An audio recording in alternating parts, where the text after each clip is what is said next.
Assalamualaikum guys dan selamat bertemu kembali guys. Alhamdulillah setelah sekian lama aku tak buat video berkenaan dengan bola sepak di Indonesia maupun di Malaysia guys. Dan semalam telah berlangsungnya satu perlawanan persahabatan kelas A di antara timnas Indonesia dan juga Oman guys, yang berlangsung di Gelora Bung Karno kalau tak silap. Dan apa yang mengejutkan guys, Oman di tangga di kedudukan FIFA ke-79 dunia kalah, dibantai 3-0 oleh timnas Indonesia guys.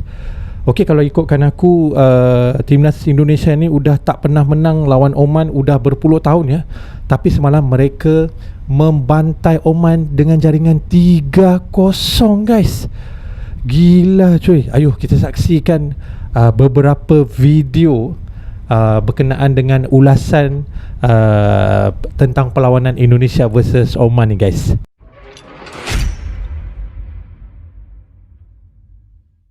Alright guys, ini penalti ketika Oman dapat penalti guys Oh, memang gila. Itu dah dia perbezaan Emil Audero dan pengalaman dia yang beraksi dengan kelab-kelab hebat di Eropah telah pun dibuktikan di atas padang apabila berjaya menahan sepakan penalti daripada Oman guys. Keeper gua jago katanya. Gila. Betul-betul guys. Ini dia salah satu pertandingan terbaik timnas Indonesia sejauh ini. 3-0 Indonesia menang atas Oman. Layak banget, permainannya luar biasa, atraktif. Gol yang tercipta juga keren-keren. Build up-nya Justin Hapner dari bola mati, umpan dari Nathan Chuaon, kemudian Oler Romani, true pass yang keren. Kemudian terakhir adalah gol dari Ragnar Oratmangun, umpan yang keren diselesaikan dengan finishing yang juga sempurna. Ya, walaupun hari ini GBK cuma dipenuhi sekitar 26.000 penonton, tapi GBK nggak pernah gagal bikin gue bergetar hatinya. Nah, itu satu jadi pertanyaan aku lah. Kenapa sekarang ni GBK dah tak ramai penonton?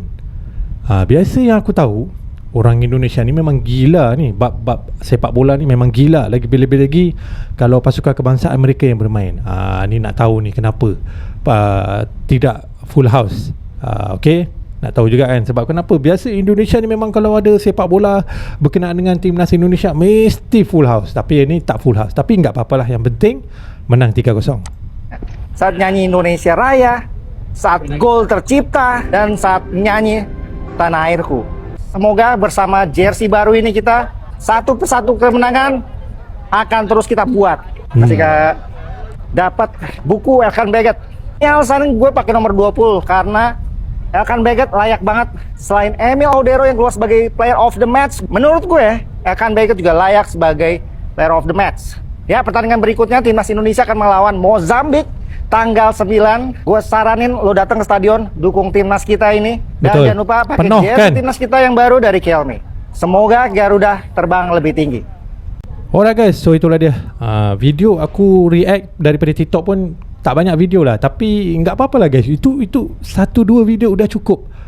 Okey, udah cukup untuk kita ceritakan fakta bahawa semalam timnas Indonesia yang berada di ranking yang ke 127 ke, kalau tak silap aku, kalau salah maafkan aku, dan Oman di ranking ke 79, cukup untuk membuktikan bahawa timnas Indonesia lebih bagus, better than Oman. Setelah puluhan tahun mereka enggak bisa kalahkan Oman, tetapi semalam di Gelora Bung Karno menjadi saksi puluhan ribu penonton, mereka bisa membantai dan menghancurkan Oman dengan jaringan 3-0 guys. Okey, ini antara beberapa kunci kemenangannya guys. Okey. Jadi kita tengok pada lebih ini aku punya explanation lah. Ini berkenaan dengan perlawanan semalam Okey. Jadi Indonesia di separuh masa yang pertama, Indonesia memang kita nampak lebih menguasai permainan berbanding Oman. Okey, lebih agresif, efektif, passing, okey, dan gol awal daripada Justin Hubner pada minit ke-13 okey. Dan juga gol kedua, bagi aku gol kedua timnas Indonesia pada minit ke-27 daripada Ole Romeni, bagi aku itulah yang membunuh semangat Oman. Okey, gol pertama mungkin mereka fikir mereka boleh fight lagi lah, tapi bila Indonesia menjaringkan gol kedua pada minit ke-27 saja, dan bagi aku ini dah membunuh semangat pemain-pemain Oman lah. Okey, itu disebabkan gol kedua daripada Ole Romeni pada minit ke-27 telah memberikan kendali penuh bagi Indonesia di babak yang pertama, guys. Okey. Dan satu lagi, guys, jangan kita lupa penyelamatan penalti daripada Audero. Memang world class. Itulah dia beza.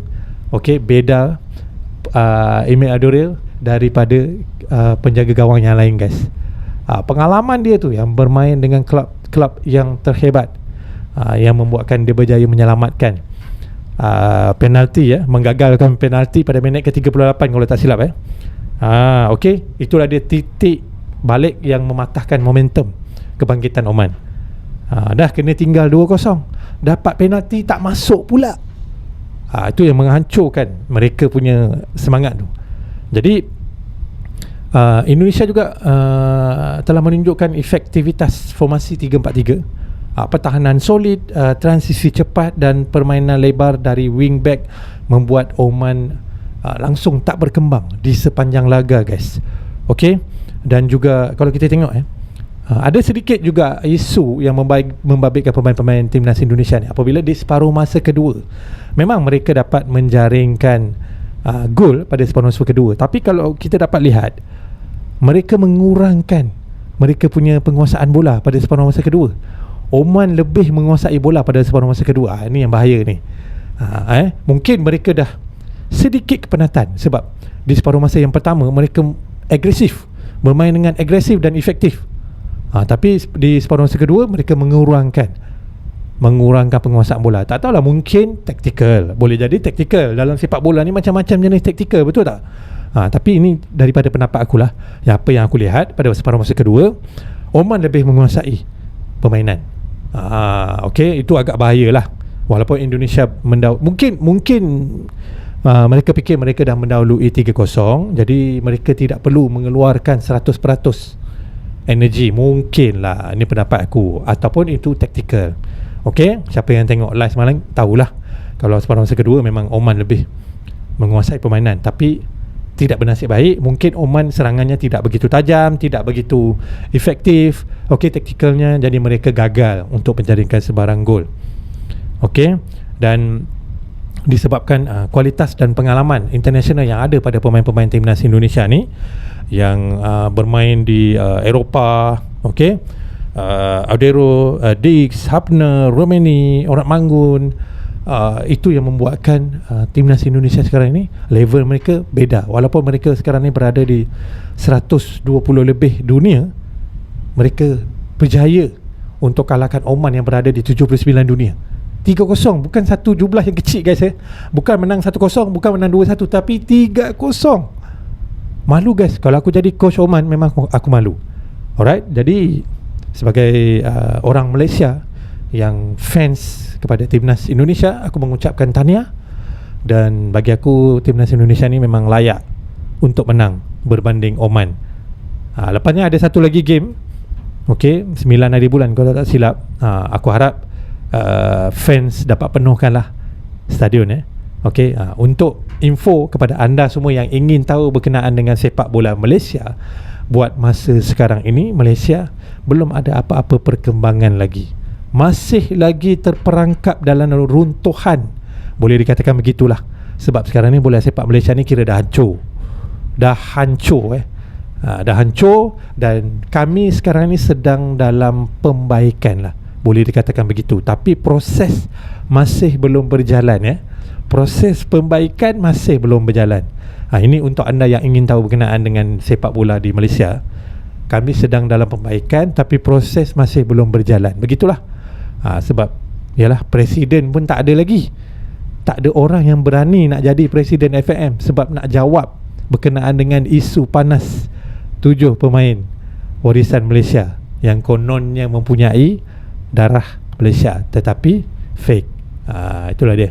Sebab itulah tak ada orang berani nak jadi Presiden FAM. Macam yang aku cakap tadilah, bola sepak Malaysia dah hancur, tapi kita sedang dalam pembaikan, tapi masih belum bermula lagi.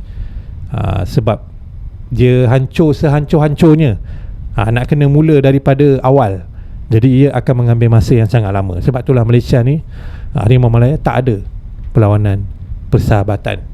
Sedih memang sedih, tapi apa boleh buat. Okay, so sebagai rakyat Malaysia yang menyokong timnas Indonesia, alhamdulillah Indonesia menang, dan teruskan momentum kemenangan di perlawanan yang seterusnya. Tahniah untuk timnas Indonesia. Assalamualaikum.